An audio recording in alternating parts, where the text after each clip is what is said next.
Historiquement parlant, la Russie, c'est l'empire absolu du train. De l'époque des tsars aux soviétiques jusqu'à Poutine, tout leur pouvoir repose sur les troufions, les blindés et le charbon baladés sur ces interminables rails d'acier. Sauf qu'aujourd'hui, cette belle colonne vertébrale métallique s'est brisée net dans un fiasco logistique historique. Fermez les yeux 2 secondes. Imaginez un train tellement énorme qu'il n'en finit pas. Un unique convoi qui commencerait son trajet sur la place rouge de Moscou et qui traverserait ce pays gigantesque de bout en bout jusqu'à faire trempette dans le Pacifique. Un monstre d'acier de 8400 km de long. Voilà ce qui rouille actuellement chez eux. Leur réseau est totalement paralysé par 600 000 wagons fantômes qui pourrissent sur place. Et si vous avez la folle idée de les coller bout à bout, ça vous bricole un pont géant de la capitale jusqu'à l'océan Pacifique. Mais ce joli pont a totalement fait pchit.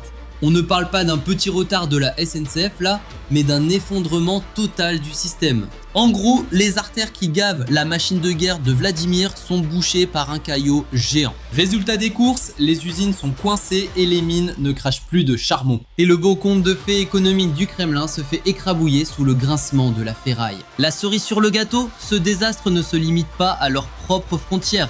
Côté ouest, les copains de l'OTAN dans la zone balte dressent un vrai mur en béton, pas juste une idée en l'air. On arrache carrément les rails.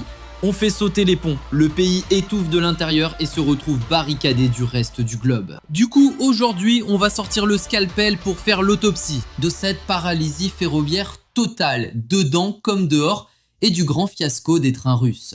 Pour capter l'ampleur des dégâts, il faut dissiper la fumée de leur propagande et se plonger dans les vrais chiffres typiques. Leurs transports sur rail sont littéralement en train de couler. Les 9 premiers mois de 2025 dévoilent un scénario catastrophe que le gouvernement tente de planquer. Le fret s'est cassé la figure de 7% par rapport à l'an dernier, soit une perte colossale de 60 millions de tonnes. On ne parle pas juste d'un petit manque à gagner. C'est comme si le système sanguin de tout un pays faisait un arrêt cardiaque. Soyons précis, si on fouille dans les bilans des 30 plus gros acteurs du secteur chez eux, le cas de la compagnie fédérale de transport, le gros bonnet du milieu directement lié à l'entreprise d'État, illustre parfaitement la facture logistique de ce conflit. Le volume de chargement de ce monstre a plongé de 30,3%, tombant à 54,3 millions de tonnes. Quand un transporteur perd un tiers de son boulot, techniquement, ça sent très fort le dépôt de bilan. Cette simple stat montre que l'État est tranquillement en train de perdre son contrôle sur la gestion logistique civile et militaire, ainsi que sur le trafic de ses propres trains. Ces wagons fantômes qui errent risquent d'entraîner bien d'autres boîtes de transport dans la même galère. Alors, ils se cachent où ces engins et pourquoi ils fondent sur place ?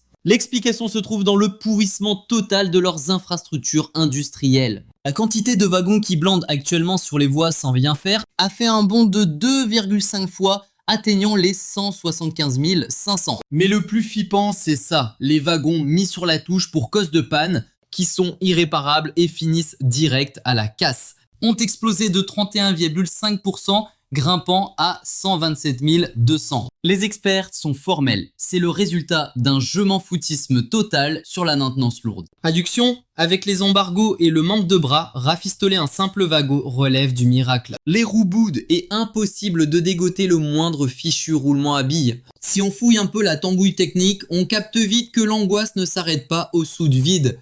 Les chemins de fer russes pleurent du sang et flambent leurs tarifs pour colmater l'hémorragie financière. La taxe pour rouler à vide a encore grimpé de 10% et ça fait 2 ans que la blague dure. Les mecs trimballent du vent et en plus l'État les raquette pour faire circuler des trains fantômes. On appelle ça mourir à petit feu de la pire asphyxie financière qui soit. Le boss des stats, Mikhail Boumistrov, avoue à demi-mot que cette année est une sacrée galère. Mais attachez vos ceintures, 2026 s'annonce comme un carnage absolu pour la logistique. Tu mixes toutes ces joyeusetés chiffrées et voilà le chef-d'œuvre qui te saute aux yeux. Si la marchandise dégringole encore de 6,2% sur un an d'ici fin 2025, et franchement vu la trajectoire actuelle, c'est comme si c'était fait. Le fret ferroviaire national va taper son pire score depuis la préhistoire de 2003. Ça nous ramène gentiment 22 piges en arrière, un véritable exploit. Vu le tableau, le grand patron promettait d'en faire une superpuissance mondiale intouchable. Au final, le gars est bien parti pour renvoyer les capacités logistiques du pays à l'âge de pierre. Retour direct au beau milieu des folles années 2000. Même la mode des conteneurs, jadis roi du business, boit la tasse dans ce joyeux bordel ambiant. Ce machin qui gonflait de 6% l'an dernier s'est bouffé un vilain gadin de 4%. Rien que sur les 3 premiers trimestres de 2025, bravo l'artiste. Le gadin titanesque de 42% sur le transport bagnole, c'est carrément le pompon. Ça prouve direct que l'économie de Monsieur Tout-le-Monde est complètement dans les choux. L'acier ne ment jamais et là, nos bons vieux rails hurlent que le pays est vidé de sa substance. Et attention, ce coup de train-train-train, ce n'est pas juste 3 wagons qui rouillent bêtement. C'est plutôt le palpitant de toute l'économie qui est en train de lâcher prise. Les cracks de la finance sont clairs, l'industrie ne freine plus, elle saute dans le ravin sans parachute. 20 secteurs clés sur 24 se cassent la figure, tous en même temps, selon les radars cheminots. La palme d'or du naufrage revient d'ailleurs haut la main au seigneur du béton. Les petits papiers du réseau annoncent une chute libre de 13,1% sur les matériaux de chantier. Et le ciment fait encore pire avec un beau plongeon de 13,8%. Pourquoi? Parce que la grande teuf de l'immobilier est officiellement annulée. L'État a coupé le robinet des prêts magiques et paf, la grosse bulle des proprios a explosé. Résultat des courses, la capitale affiche 31% de nouveaux chantiers en moins. Plus besoin de trimballer du gravier si personne ne coule de dalle, la logique est imparable. Le business de la brique et de la céramique s'effondre avec des scores honteux à 2 chiffres. Bref, ça sent clairement le chômage sec pour des millions de pauvres bougres. Pendant ce temps-là, l'effet domino continue son petit bonhomme de chemin. Sans bétonnière pour consommer, l'appétit pour l'acier a logiquement sombré dans les abysses. Le titan local de la ferraille se prend une claque monumentale de 17% sur ses livraisons. Les usines suffoquent vu qu'elles ne vendent plus un clou au bled et que l'export est cliniquement mort. L'Europe a mis des verrous et les copains chinois les ont carrément jetés hors de l'arène. Le tout en refourguant leur camelote à des prix de marchands de tapis partout ailleurs. Les analystes ne parlent même plus de galère, ils appellent ça l'apocalypse parfaite de l'acier. Allez, on zappe sur le dossier de l'énergie, ça promet d'être hilarant. On parle carrément de la perfusion vitale du pays là. Et c'est là que les Ukrainiens sortent leur coup de maître. Moscou a beau nous baratiner avec de prétendues révisions techniques, si des expéditions d'or noir ont chuté de 5,4%, c'est surtout parce que les drones de Kiev ont tout bousillé. 45 frappes chirurgicales sur 22 complexes en 9 mois. Bim, la production plonge de 17%. Forcément, les trains roulent à vide vu que la marchandise est déjà partie en fumée. Ce cul-de-sac financier oblige même les mastodontes publics à jeter leurs propres gars sous le bus. La Société nationale des chemins de fer, avec son armée de 700 000 salariés, vient de lancer un grand ménage de printemps chez ses cadres. Et hop, des vacances forcées sans solde pour les gratte-papiers du siège. Quand le Kremlin n'arrive même plus à raquer son plus gros monopole, le mythe de l'économie florissante prend sacrément l'eau. La patronne de la Banque centrale a beau jurer ses grands dieux qu'il n'y a pas de crise, le terrain nous hurle plutôt qu'une vague de chômage massif s'apprête à tout ravager. Les usines ne tournent plus, c'est l'encéphalogramme plat pour le secteur industriel. D'un côté, le pays pourrit de l'intérieur niveau logistique et de l'autre, il se fait barricader de l'extérieur. On ne parle pas seulement d'un simple trou dans la caisse, mais carrément de l'échec émat sur l'échiquier mondial. L'Occident leur claque littéralement la porte au nez avec de vrais gros cadenas. Les copains baltes, à savoir la Lettonie, la Lituanie et l'Estonie, ont dépassé le stade des simples menaces de bouclage frontalier. Ils prévoient carrément d'arracher les rails qui les relient à Moscou et Minsk. C'est leur tout nouveau concept militaire, joliment baptisé l'anti-mobilité. L'idée est aussi basique que redoutable. Si les blindés d'en face tentent une percée, impossible pour leur train d'avancer d'1 centimètre chez eux. Pas de chemin de fer, pas de matos, et sans matos, l'offensive tombe à l'eau.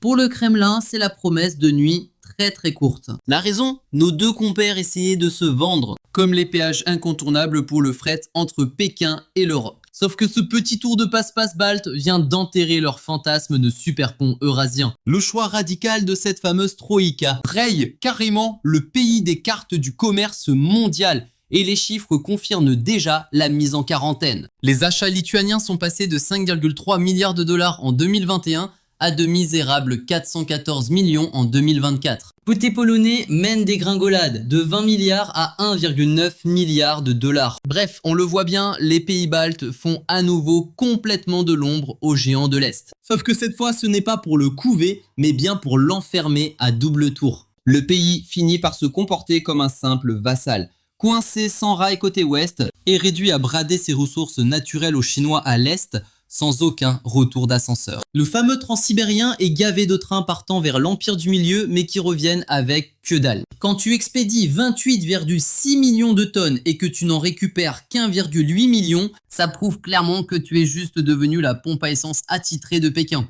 Face à ce désastre, on comprend vite que l'utopie d'un monde multipolaire du grand chef a fini par s'échouer misérablement entre des tas de ferrailles et des traverses arrachées. C'est l'histoire d'un réseau ferroviaire en perdition, incapable de se gérer tout seul et totalement amputé du reste du monde. On est très loin d'un simple petit coup de mou passager, c'est la fin de la récré. Faut se rendre à l'évidence, l'empire de fer russe vire sérieusement au tas de rouille.